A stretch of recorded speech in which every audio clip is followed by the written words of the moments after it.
Hello and welcome back. Don't worry, I know that last episode was sad, but things are going to turn out okay, I think. Don't forget that you can get more of these episodes, longer versions, bonus content on my Patreon. My name is Ashley Clements. My name is Mary Kate Wiles. Say and it. This is the Look Back Diaries.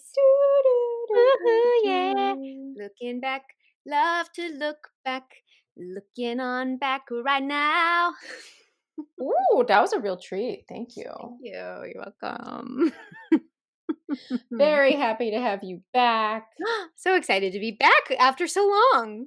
I mean, no, I I just was know. here with Max, but it feels like a long You time were to here me. with Max, but we filmed that a while ago. We So did. to our reality, it's been a Yes. To while. me, it's been a while. Yes. But even to them, it's been a few. It's been a few. It's been a few. There's never enough, Lydia. I mean, I don't disagree with you there. And neither would Lydia. No, she doesn't. Charlotte just left. Boo-hoo, big fight. So sad. Pretty sad. Yeah, this episode's called Missing Charlotte, and it is Missing Charlotte. She's not in it. Yeah, it's just the Bennett sisters in this one. Works So on multiple levels. you want to take a look at it? Yeah, I sure do. Okay. I don't know when I watched this last, so this will be fun. Look at you always looking so sophisticated with your hair pulled back. This is very much I am so sweaty and it's late in the day. I was gonna say, I think it was more about being hot than looking Yeah, sophisticated. like I honestly am entirely sure that that's what occurred. But it looks great. Thanks. There were really very few things that I knew how to do with my hair then and now, but this was one I'm of them. surprised because you really I feel like your hair changes. You have many different hairstyles in the show. Yes, but some of them are just frizzy. I never had any confidence about what I was doing. So thank you. You're welcome. But right now we're sad. I've been You've been watching watching what? episodes with my patrons, and I keep thinking Oh yeah. how pretty your hair looks and like shiny. Oh, Yeah. that's nice. There are a few episodes where I'm like, oh, I did a good job that day. Yeah. But because plenty we others were where I'm like doing it ourselves. on our own. Yeah, Uh-huh. yeah. Which is not really how things usually go in the film and TV world. Speaking of cute Oh, hair. look, we kind of sort of have similar. I mean, hers is. You do. Also, I think part of the reason that I felt like I didn't know what to do with hair is because I was sitting next to Sure. Laura Spencer. Laura was It's like always doing super cute hairstyles. She's doing like arts and crafts with her hair. Yes, she was. I know she that was important to her. She was like, I feel like Jane really does cute hair. Yeah, I mean, she made a whole thing. Yeah, she sure did. Like a whole. And she had a lot of cute clothes for Jane too. Well, and she absolutely did, but also she did get more clothes than either of us, and I'm not sure if that's one of them because in this stretch we were both wearing some things from that stylist. This is like the one shoot day that we had a stylist. That was my dress. I know that dress, but it was Raspberry Zinger.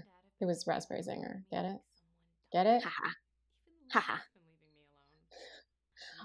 Fun fact about me: I don't believe that fruit belongs in tea. Oh, really? I didn't know that. Yeah. I don't really have any strong tea feelings, to be honest. Because I'm not a big tea drinker. Yeah, I feel like if I want fruit, I'll have juice, and if I want tea, I want tea. You want leaves. We're still very upset about Charlotte, and we have some anger issues. But we're having a moment of self-realization. Ooh, on camera. Oh, did you just look at your script there? I don't know. Like, it's hard to say if I'm looking at my script or just kind of looking. I feel like there are certain moments where they did not cut you out looking at your script. Yeah, I mean, if you didn't know it was a script, then you wouldn't know it was a script. No, you would never know.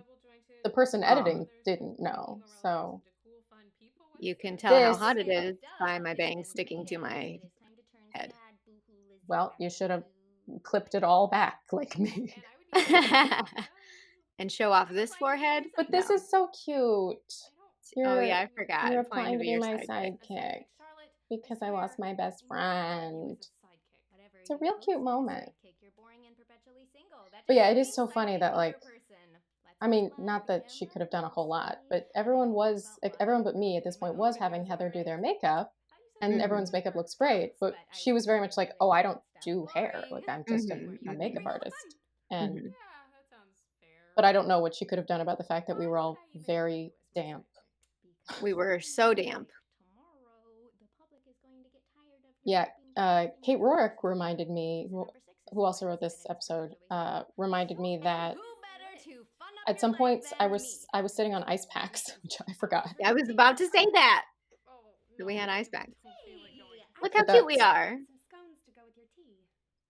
This was so freaking cute because Katie Most didn't know if I was going to have to eat the scones, so she got gluten-free scones. Aw. And then I think we ate some of them later, maybe? How thoughtful, probably. How thoughtful.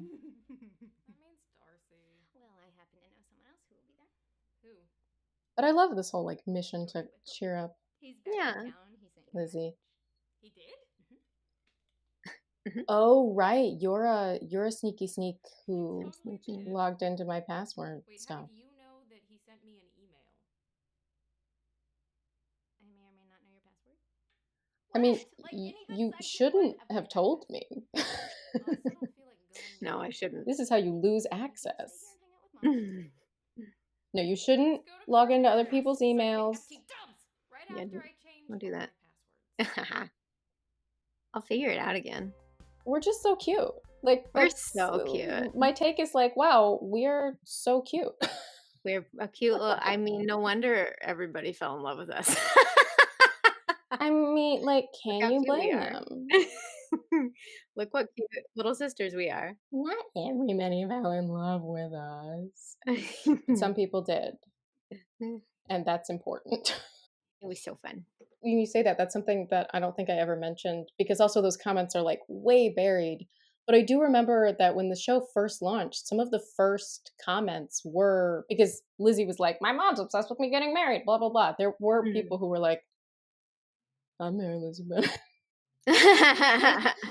I'm sure there was lots and of I was that. I mean, there was a little bit of it, honestly, like not a ton, because also our audience is like very heavily female, which is also just made me realize that same-sex marriage wasn't legalized when we made this show. Is that true? Yeah, right? Because it happened in... I was about to say, there are plenty of females who would like to marry Lizzie. I was going to say, but then I was like, now she's Googling. 2015. Yeah. That's crazy. So, I know. I mean... So much has happened since this show came out. But yes, so there were very few people who could legally marry me at the time who were actually watching the show. And also...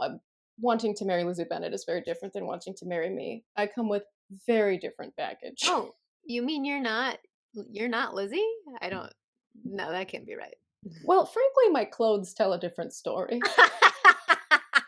Yeah, I probably shouldn't have gotten rid of every single other item of clothing that I own, but this is the only shirt I have. From that you wore in the show? In life. Oh, you're right. Of course. I went for a simplicity thing, but I think I went like a little too hardcore. Yeah. In it, but yeah, I only own this shirt, so it makes things easier. But I did realize, like, I could be cosplaying as Lizzie. I could also be doing costume theater as Lizzie, or I am Lizzie. Like, it was a mixed message that I decided to send by wearing this shirt. Mainly, the message that I wanted to send is that you don't get any more of my clothes. It was such a not traumatic, but like, it was such a weird experience. Like, nobody has that experience, right, where like everything they own ends up being recognizable to strangers. As you know, I mean, people would recognize me on the street and then also recognize my clothes. They'd be like, are you Lizzie Bennet? Oh my god. And like sometimes people would be able to like say the episode number. I mean, typically not like on the street, but like they post on Instagram like, oh, that's from like episode 43, right? And I'd be like, just let me live. No, this just I don't own anything else. And then it was hard because I felt like, well, I got to keep some things that like aren't on the show, but then also like I needed more clothes for the show. So pretty much everything ended up on it. I think at some point during the show I joked that like everything ended up on the show except pajamas and a bridesmaid dress, and then like my pajamas ended up on the show too. I mean, some of them. There are like a few times throughout the show when it wasn't people's own clothes, but I obviously had to come up with the most clothes. And other than Laura giving me a few things a few times on like this arc with the stylist, they were all my clothes. Well, let's take a look at the comments and see what they thought. Let's see how cute they think we are. Please praise us. We need attention. I kind of forget Darcy, Caroline, and Bing are still around at this point. Cass, that's a good point because we haven't really been talking about them because the weird nature of our show is that, you know, Caroline and Bing are never going to show up at this location.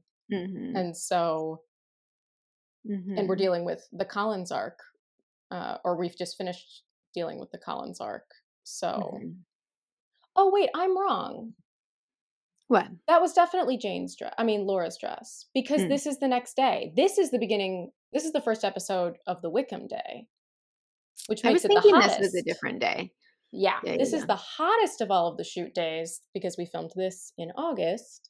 So we are the sweatiest, and also we had no stylist, which means that was Laura's dress. But yeah, so we're like we've been away from them from Darcy, Caroline, and Bing, and it is a challenge to sort of keep them part of the story without seeing them or hearing from them. Heiwa says, normally everyone just walks in and out as they please, but here Jane asks, do you want this open or closed? It's details like this that make this so authentic. I mean, it's the same with my brother and me. I only ask this question when he's upset. Well, that's nice. Yeah, Jane is very thoughtful and caring. I'm glad people are finding things that make it feel authentic, because the more I watch it now, so far away from it, I'm like, this requires so much suspension of disbelief. I feel the same way, but literally every time I point something out where I'm like, well, that's just kind of like a plot hole, or like, wow, that's a stretch. They go to town in the comments explaining how they justified it to themselves. Sure. Because we believe what we want to believe, right? And people wanted to be invested in the story, so they made it work. Yeah. They really, and it's a good reminder too that like the audience will do some of the work for you. That is true. And don't get me wrong, like it's still great, like, a great way to tell a story, but there's just certain times where you're like, fun. Why are we having this conversation on camera, sitting next to each other? Like, absolutely agree. But here's a comment you will enjoy. Eleanor says, I've never liked any Lydia in any adaptation of Pride and Prejudice or the Lydia in the book, but I love this Lydia. Behind her craziness, you can see that she really cares about Lizzie and how hurt she is every time Lizzie pushes her away. Bravo, writers. I love this so much. Very fun. And Marianne L says, picturing Lydia in her room writing this super cute sidekick resume, and the feels are real. She just wants to be loved. She does. It's very sweet what Lydia does. She's like, there's a gap and I will fill it. Yeah. Also, shout out to Leonora Shield here for catching something that the writers very cleverly did. I just realized that in the books, Lydia always went to hang out at Captain Carter's. In this version, her favorite hangout is called Carter's. I didn't know that. Right. That's news to me. I mean, pretty much all of the names in the book come from Austen, like in some ways. That's very fun. I mean, other than like Los Angeles, San Francisco, and the places where we firmly landed in California. I didn't know. It's so funny when I think about it, because we say George goes off to Meryton, which is, very much from the book. But I make all these jokes about like, where in California is this actually supposed to be? But we should have just made it the fictional town where they are. And so that's where we are, except now I can't remember the name of the town and they're going to yell at me. I don't know. Longbourn is the house, right? Yes, Longbourn is the house. Where does Pride and Prejudice take place? Rural England. Just rural England. It's extremely helpful. Hertfordshire. Yes. If it's vague in the book, then I guess it's okay that we're vague. Yeah. We're vague too. We're just like Jane Austen. Look at us, also vague. Well, thanks for looking back with me. What else are you up to these days? Where can we watch you goodness. Well, if viewers are a fan of literary adaptations, do I have a show for you? My group, Shipwrecked Comedy, is currently airing our new show, which is inspired by the Legend of Sleepy Hollow by Washington Irving. It's called Headless, a Sleepy Hollow story, and it's very spooky and fun. We're doing an episode a week on Shipwrecked Comedy's YouTube channel. Also by Jane Austen. I know it's not. Bye. Jane Austen Irving. Yeah, that's right. You know, everyone was using pen names, so no one Yeah, yeah, knows yeah. for So who sure. can be sure? No one can ever It's know. possible. Yeah, yeah, yeah, yeah.